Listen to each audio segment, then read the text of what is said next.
পরের শক্তি দিয়ে কোনো লাভ নেই। আপনি মনে করেন কি আপনার পরের শক্তি মামা পৌর পরি শক্তি দিয়ে চলবেন? এটা শক্তি না।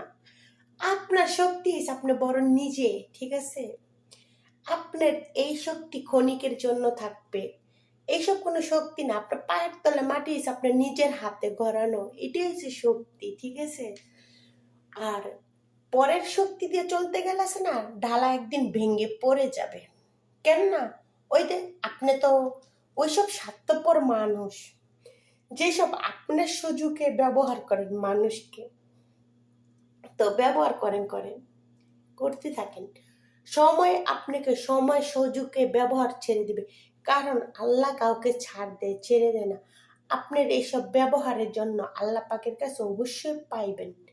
আল্লাহ ওই যে শক্তি, এখন আপনার শক্তি আছে, জোর আছে, ক্ষমতা আছে। এই ক্ষমতা আপনার কয়দিন পরে সরেও যেতে পারে। অবশ্যই ভিডিওটা শেয়ার করে দিন।